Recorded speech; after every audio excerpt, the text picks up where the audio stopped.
Hello, viewers out there. I mean, with the current situation that is going on in Nigeria, is something that is very serious. That it needs a critical, guidelines to put a stop to it. Since I mean, the looking at the Christmas, number of people that they have been killed about these Christians and Muslims, to Amnesty is something that the International, authorities of Nigeria must wake up participants and drawn from see various to it that it will come denominations to an marched. end. What is going on in Nigeria? It is indeed a massacre, and it needs more attention. It's devastating and unthinkable what's happening to the Christian community across the Middle Belt and the northern region of Nigeria. And I've been in the field with believers there and seen firsthand what is happening across that region, which again is hard to wrap our minds around, but it's happening every day. And again, we just had an attack over the past week on Palm Sunday as well too that was devastating. So can you give me some examples of maybe what's happening on the ground?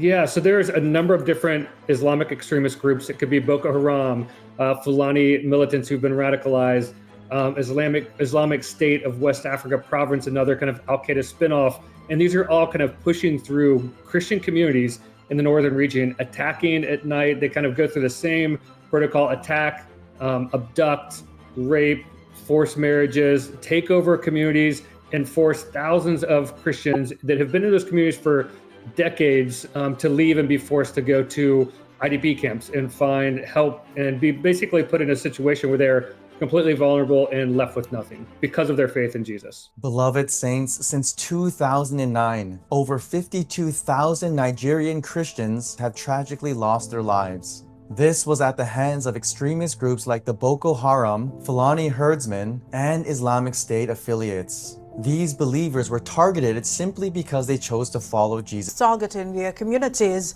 Dressed in black, the demonstrators marched through the streets of Jos, the capital of Plateau State, waving tree branches, singing hymns, and carrying signs demanding an end to the violence. Master Akeem now reports.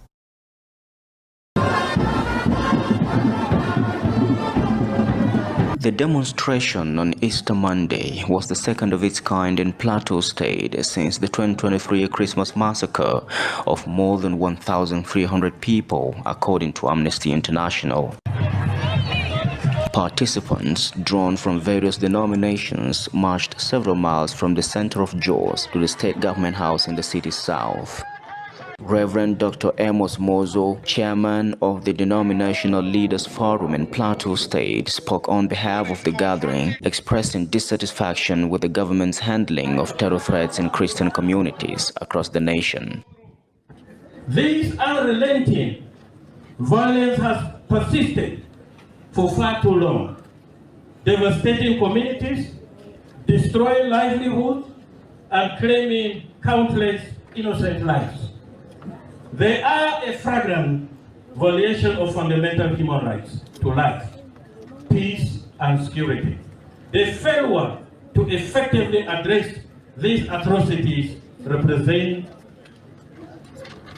a fundamental abdication of the government's primary duty to ensure the well-being of citizens.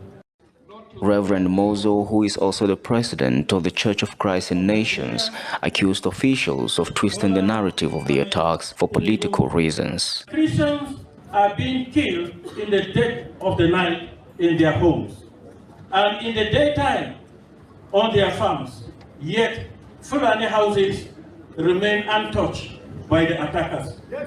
This gives credence to growing assertion of ethno-religious genocide.